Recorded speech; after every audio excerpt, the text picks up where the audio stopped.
안녕하세요. 책으로 공부하는 미래 시청자 여러분. 저는 채널 운영자 신진상입니다. 오늘은 여러분이 너무나 잘 아시는 제레미 리프킨을 주제로 리뷰를 만들어 봤습니다.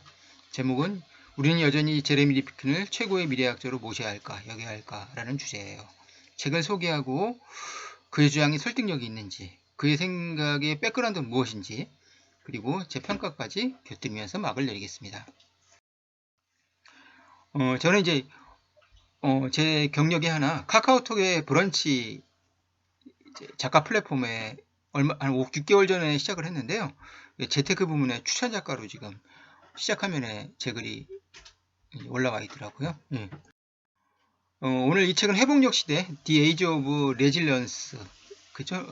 라고 해서는 야 이제 지구가 회복력 시대에 접어들었으니 얼마나 다행이냐. 우리 제가 이제 드디어 기후 변화와 기후 위기를 끝내고 다시 우리가 지구와 공존하면서 발전할 수 있겠구나라는 기대를 얘기할 줄 알았는데 전혀 내용은 달라요. 밑에 있는 대로 제레미 리프킨은 1940년생인데 우리나라에서 나온 모든 책은 다 민음사에서 나왔어요.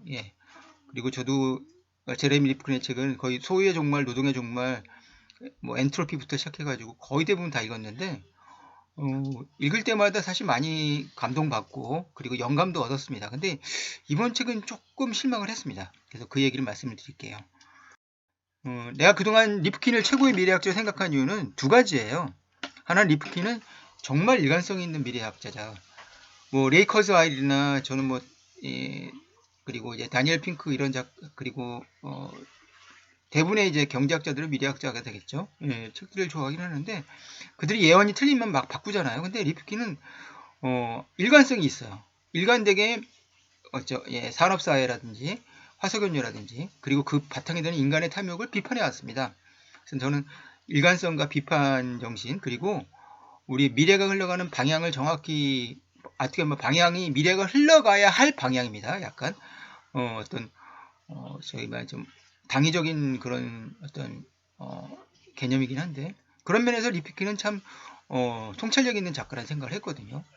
근데 제가 이 책을 읽으니까 좀 과연 지금까지 내가 읽은 리프킨이 맞나 라고 생각이 들 정도였어요. 생각이 바뀌었는데 첫 번째 이유는요. 진보를 버리고 야생으로 돌아가라예요. 한마디로 얘기하면. 그렇죠?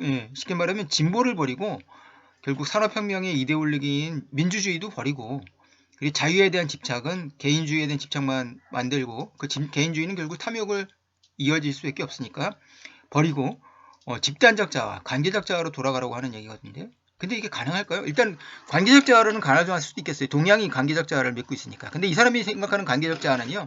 생명의 의식입니다. 무슨 얘기냐면 이생의 모든 생물을 똑같이 사랑하라는 거예요. 불교적 자비에 가깝습니다. 불교적 자비보다 한 수 더 뜨는 게 내 몸에 있는 미생물, 인간의 몸은 정확히 47%가 세포고요. 나머지 53%가 미생물이에요. 뭐 제가 이런 얘기하면 좀 그렇지만 여러분이 매일 아침마다 하시는 변이 있잖아요. 그 변이 여러분이 먹은 걸 소화시키는 것도 있지만 실제 대부분은 죽은 대장균을 내보내는 거예요. 그러니까 인간의 몸의 53%는 대장균이라든지 뭐 고세균이라든지 박테리아라든지 이런 미생물들이 장악하고 있어요. 그래서 인간은 인간의 것이 아니라는 게 이 사람의 주장이에요. 그러니까 그런 그죠 인간이 그렇죠 지구를 어쨌든 지구의 일부분일 수밖에 없는 인간이 지구를 탐하면서 탐욕하고 그리고 망치는 일을 그만두는 일밖에 없다는 얘기죠. 근데 그게 가능할까요? 저는 이런 생각이 들더라고요. 저 영화배우 자살은 아니고 자살인지 아니면 뭐 약물 과용으로 죽었는지 모르겠지만 마릴린 먼로가 죽기 전까지 하루에 한 20알 정도의 수면제를 먹고 잤거든요. 근데 가장 좋은 방법은 수면제를 끊는 거죠. 그렇다고 리피킨처럼 당장 수면제를 끊으라고 할 수는 없는 거거든요. 그건 절대 불가능합니다. 그래서 장기적으로 지속적으로 단계적으로 끊어야 되는 거죠. 그 길도 마찬가지로 생각하거든요, 저는. 근데 이 책에서는 그런 장기와 단기 어떤 지속적인 그런 단계적인 그런 걸 다 버리고 쉽게 말하면 애니미즘, 샤머니즘으로 귀환하는 겁니다. 정령, 모든 것에 다 그쵸? 정령이 숨겨져 있다는 생각으로. 근데 그게 가능하겠습니까, 지금? 자율주행차가 나오고 전기차가 나오는 세상에. 저는 가능하지 않다고 봅니다. 저자는 왜 진보가 끝났다고 주장하나? 이 문제를 돌아보죠.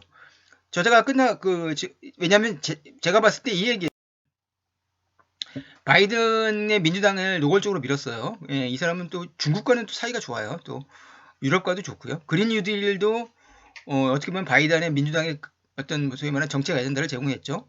진정 지구를 살리면서 인류도 발전할 기회가 못 된다고 생각하는 거예요. 저는 그렇지는 않다고 보거든요. 예, 전 늦지 않았다고 생각합니다. 예. 저는 지금부터라도 저는 전기차라든지 쉽게 말하면 지금 MZ세대가 갖고 있는 환경에 대한 경각심이라든지 ESG라든지 그런 데 굉장히 많은 어떻게 보면 의미를 부여하고 있거든요. 근데 이런 것들에 대해서 전혀 어떻게 보면 일고의 가치도 없다고 생각하는 게 지금 현재 제레미 리프킨의 생각일 수도 있겠어요. 하지만 그래도 그는 마르크스 레닌과는 다 결이 다릅니다. 대신 괴테와 간디와는 좀 비슷합니다. 저는 즉 폭력과 프롤레타리 독재 이런 거 생각하진 않아요. 대신 그죠? 예. 똑같은 괴테도 그런 말을 했어요. 모두를 위한 하나를 위한 모두를 얘기했던 게 그 시계 진짜 삼총사에서 나온 말이죠. 그 얘기를 했던 것이 괴테거든요. 그때로 돌아가는데 괴테의 그 말 속에는 공감이 있잖아요. 그리고 간디는 그쵸 역시 공감이고요. 약간 불교적 동양적 세계관으로 그런 좀 돌아간 거죠. 원래 그런 색깔이 강했습니다만. 그래서 저는 그래도 한 가지 망은 그쵸? 예, 폭력적인 좌파랑은 성격이 다르다는 게 제레미 리프킨의 이라는 점에서 그래도 희망을 아직도 저리 버리지는 않습니다.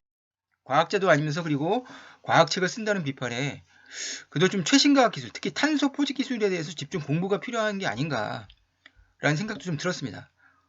그래서 저는 과학기술에 굉장히 어떤 미래의 희망을 걸고 있는 낙관적인 기술주의자라서 그런지 몰라도 그런 면이 좀 아쉬웠어요. 그래서 정리를 하자면요. 제레미 리프킨 책 중에서 가장 급진적인 책이고요. 하나하나 다 옳은 소리입니다. 그러나 과연 가능할까? 저는 이 책에 보면 책 표지에 해복리 시대의 저자의 양력에 보면은 세계에서 가장 영향력 있는 목소리로 뽑혔다고 했는데 어떻게 보면 세계에서 가장 영향력 있는 개소리가 아닐까라는 생각도 들었어요. 예. 그 다양한 통계 자료와 데이터 뒷받침이 되어야 했고요. 자율주행차라든지 인공지능 등이 희망이 될 수도 메타버스도 포함돼서 메타버스에는 또 이 사람이 또 부정적이더라고요. 예. 주체를 잃었다. 근데 주체를 버리고 그죠? 예. 어떤 관계적 자아로 들어가야 된다는 사람이 또 메타버스가 주체성을 상실하는 공간이라고 비판하는 건 또 약간 좀 모순적이 아닌가 싶기도 해요. 여하튼 그렇지만 역시 제레미 리프킨은 그래도 위대한 작가입니다. 아직까지는요. 예. 이상으로 마무리를 하겠습니다. 그래서 도움이 되셨다면 구독과 좋아요, 알림 설정 부탁드리겠습니다. 특히 구독은 제게 큰 힘이 됩니다.